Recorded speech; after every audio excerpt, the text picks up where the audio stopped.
So today we're going to make some, well, flake soil.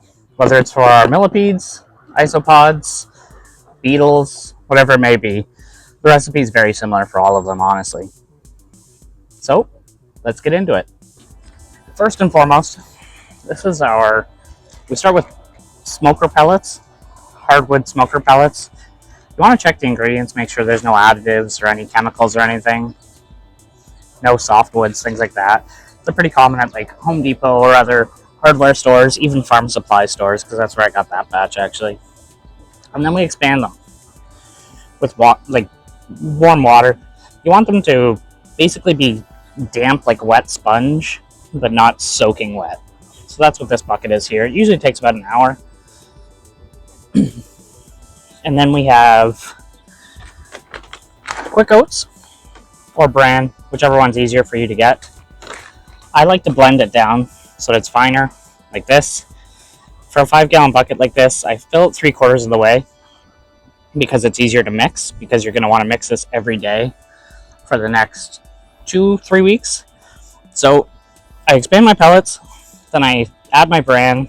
I'll add about half, then I'll mix it in, and then I'll add the other half. So you really want it to be just evenly throughout, or as evenly as possible, as I bump the tripod.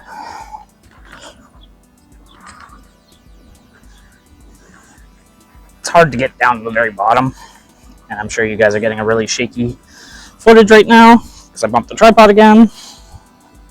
But you really don't want these pockets of the bran. I recommend wearing gloves when you do this the times after this, because it does get kind of smelly and it will stain your hands.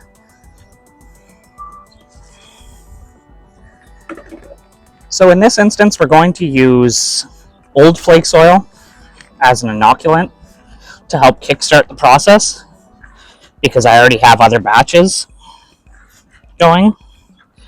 So I'm able to do that. If you're unable to do that, you want to use a lot more yeast, and it takes a lot longer for it to turn into the end result. So you want to keep this stuff warm. Like typically I'll use a heat pad on mine actually. You want to keep it around 94 plus if possible. If possible, that's the best option for it. It just goes a lot faster. It will still work if you keep it cooler, just not as well. Like it can take up to 6 to 8 months. You really want to dig down to the bottom just to make sure that it's mixed thoroughly throughout. Once we have that in, I'm adding in our old flake soil. You can add as little as a cup of old flake just to get things going.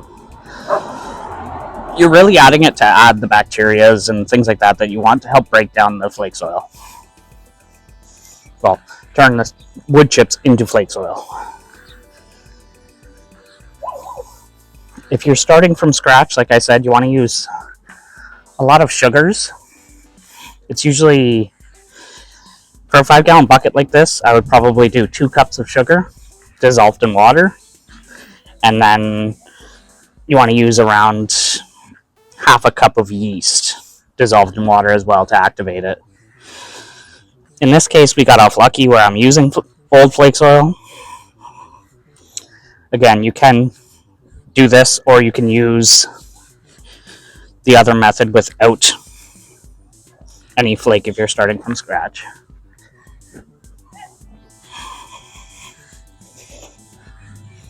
Really get down in there and just rotate everything.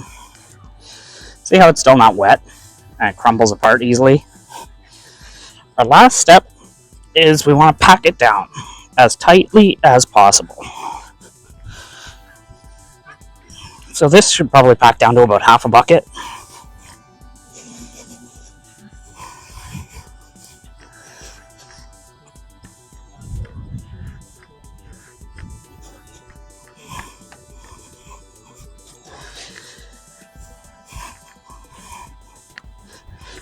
And there we have it. All covered in sawdust now. that's why we're doing this outside today. Hopefully it's not too loud. And yeah, you throw your lid on. I always drill a couple little holes, like this one here, to allow it to ventilate. This is what we want our end result to look like. It clumps, stays together pretty well. That'll be the bacteria and things that are holding it together. It's not too wet, but it's nice and dark. It doesn't have a ammonia or not good smell to it. It smells like a forest floor, honestly.